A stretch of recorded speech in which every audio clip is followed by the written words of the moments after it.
When a man has young children, he makes just laws in order to teach them discretion, justice, harmony, and consideration in regard to one another. But when his children attain to be men and women, the man no longer holds the law over them, for they are become his equals, as brothers and sisters. Even so, in ancient times, provided I thee, O man, with governments and laws for different nations and peoples.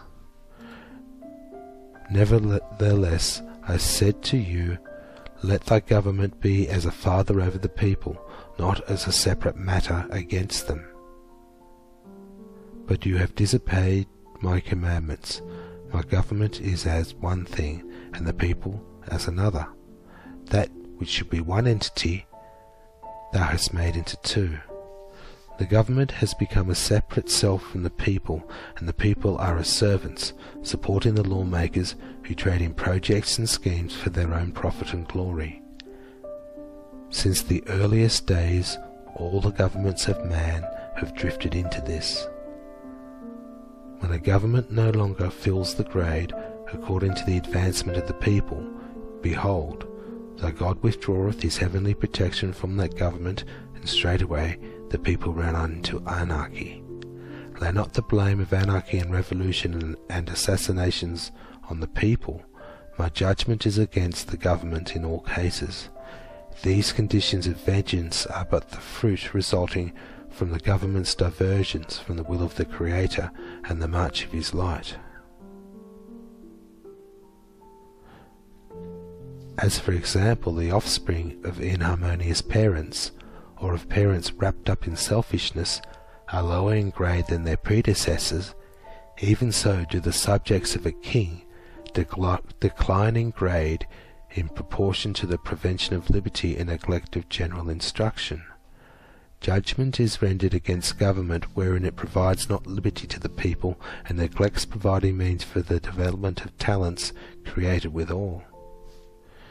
In these respects, O man, governments are measured and graded by thy God, and whenever a government setteth up itself to enforce and strengthen itself by violence against justice unto the multitude, I turn away from that government, and I call away my lords and my holy angels, and thereupon those spirits come upon the people, and the people fall upon their government and destroy it.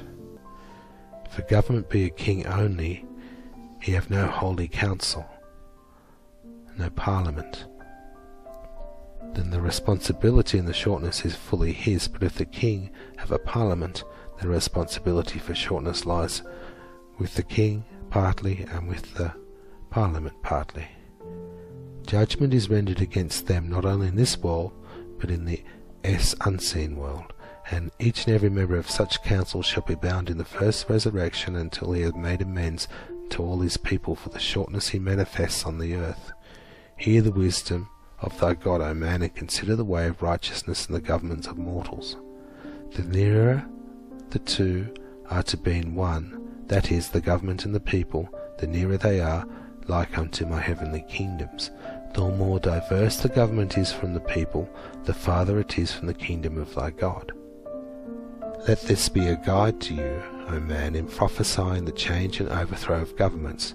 According to the square of the distance a government is from the Creator, which is righteousness, so is the quickness of its coming, change, or destruction.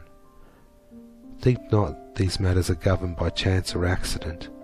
The Creator is perfect righteousness, the all-everlasting. He is the all-one.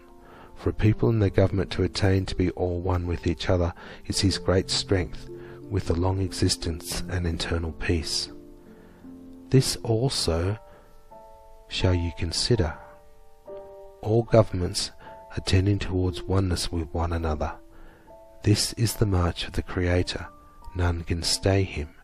Consider then what is wisdom between governments, to make themselves reciprocal toward one another.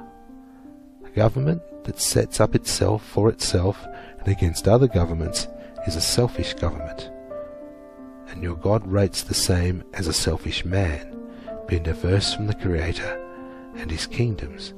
Judgment is rendered against such a government. Neither my lords nor my holy angels shall bless that government.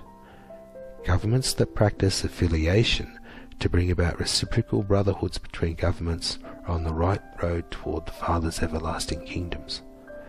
Flatter not yourself, O man, that these matters can escape the observation of my God.